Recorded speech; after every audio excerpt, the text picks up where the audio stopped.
Hello दोस्तों। आजकल एक विवाद बहुत ही बढ़ चढ़ रहा है। वह विवाद है प्रॉपर्टी से लेके, यानी संपत्ति से लेके। कि संपत्ति को लेकर, प्रॉपर्टी को लेकर एक घर में माँ बाप, भाई बहन या पिता पुत्र के बीच इतने झगड़े हो रहे हैं। हम आए दिन कोर्ट में देखते हैं, न्यूज में भी आती है कि एक दूसरे का मर्डर तक कर देते हैं प्रॉपर्टी के लिए। कि दादा की संपत्ति पर पोते का कितना अधिकार, इस टॉपिक पर हम वीडियो लेके आए हैं। कि जो दादा की संपत्ति है कि पोते का उस पर कितना अधिकार होता है। क्योंकि आज के समय में संपत्ति विवाद एक बहुत ही बड़ी समस्या है। परिवारों में लड़ाई झगड़े होते हैं, लेकिन इन विवादों में महत्वपूर्ण मुद्दा यह बना हुआ है कि दादा की संपत्ति पर पोते का कितना अधिकार है। लेकिन यह अधिकार समझने से पहले हमको यह पता होना चाहिए कि संपत्ति कौन सी। दोस्तों, संपत्ति दो प्रकार की होती है। पहली तो होती है स्व अर्जित संपत्ति, स्व अर्जित संपत्ति, और दूसरी होती है पैतृक पुश्तैनी संपत्ति। सबसे पहले हम पहली संपत्ति के बारे में बात करेंगे, जो स्व अर्जित संपत्ति होती है। यह कौन सी संपत्ति होती है? एक ऐसी संपत्ति होती है दोस्तों, जो किसी व्यक्ति ने अपने जीवन काल में खुद कमाई हो, यानी अपनी मेहनत से खुद ही उसे अर्जित किया हो, उसे हम कहेंगे स्व अर्जित संपत्ति। यह वीडियो दोस्तों बहुत वेरी इंपॉर्टेंट वीडियो है। इस वीडियो को स्किप मत करिए और अंत तक देखिए और एक लाइक जरूर कर दीजिएगा दोस्तों। यदि आपके कोई कमेंट है इससे संबंधित तो आप कमेंट भी कर सकते हो, क्योंकि ये बहुत ही वेरी इंपॉर्टेंट वीडियो है जो संपत्ति विवाद से है। स्व अर्जित संपत्ति है दोस्तों, इसमें पोते का जन्म सिद्ध अधिकार नहीं होता। ध्यान से सुनने वाली बात है। बोलते हैं ना कि दादा की संपत्ति पर पोते का अधिकार, ऐसा नहीं है। जो स्व अर्जित संपत्ति है दादा की, उस संपत्ति पर पोते का कोई जन्म सिद्ध अधिकार नहीं होता, बल्कि दादा की जो उसकी पत्नी है उसका अधिकार होता है, दादा के पुत्र का अधिकार होता है, दादा की पुत्री का अधिकार होता है, इसमें पोते का नहीं। लेकिन हाँ, पोता अपने पिता से ले सकता है। पहले दादा की संपत्ति जाएगी पिता पे, फिर पिता से पोते पे, यानी डायरेक्ट नहीं है, बाईपास होके नहीं जाएगी दोस्तों। पहले पिता और फिर पोता। लेकिन बताते हैं कि इस स्थिति में पोते को सीधा कोई हिस्सा नहीं मिलेगा, कि वो सोचे कि दादा से सीधा ही मैं हिस्सा ले लूंगा, बिल्कुल भी नहीं मिलेगा।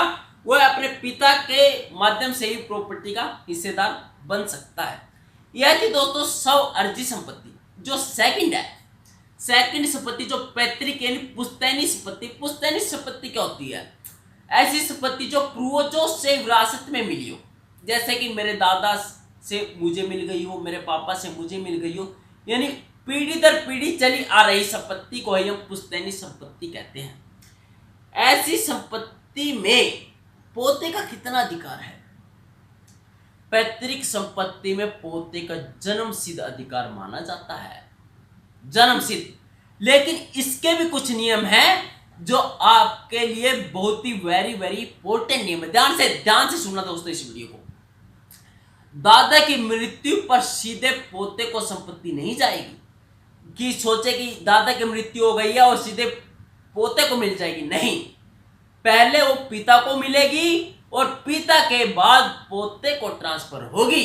इसमें भी यह नियम है, यानी पिता से ही पोते को मिल सकती है, डायरेक्ट नहीं मिलेगी दोस्तों। पोते को जो अपना हिस्सा है उसके पापा से प्राप्त करना होगा, डायरेक्ट दादा से नहीं मिलेगा, यदि दादा की मृत्यु हो जाती है। यदि पिता मना कर देता है, सपोज करो कि पिता मना कर देते कि मैं मेरे बेटे को संपत्ति नहीं दूंगा, लेकिन वह दादा से चली आ रही है, पिता ने खुद अर्जित नहीं की है, दादा से चली आ रही है, तो क्या कर सकता है? पोता कोर्ट केस कर सकता है और कोर्ट केस के माध्यम से वह संपत्ति ले सकता है। हाँ, एक माध्यम से जुड़ जा सकती है डायरेक्ट पोते पे, यदि दादा अपनी विल पहले ही लिख जाए, मृत्यु से पहले विल लिख दे कि मेरे मरने पश्चात जो मेरी संपत्ति का हकदार होगा वह मेरा पोता होगा, तो डायरेक्ट जो संपत्ति है वह पोते को ट्रांसफर हो सकती है, लेकिन ऐसे ही ट्रांसफर नहीं होगी यदि दादा बिना कुछ लिखे, बिना भी लिखे उसकी डेथ हो जाती है तो डायरेक्ट पोता इसका हकदार नहीं होगा। लेकिन संपत्ति के जो दोस्तों विवाद है ये होते ही क्यों है? क्वेश्चन तो ये है, क्यों भाई भाई को मार देता है, क्यों पिता पुत्र को, पुत्र पिता को मारने के लिए उतारू होता है? क्या संपत्ति पारिवारिक रिलेशन से बढ़कर हो गई है? क्वेश्चन यहाँ पे है।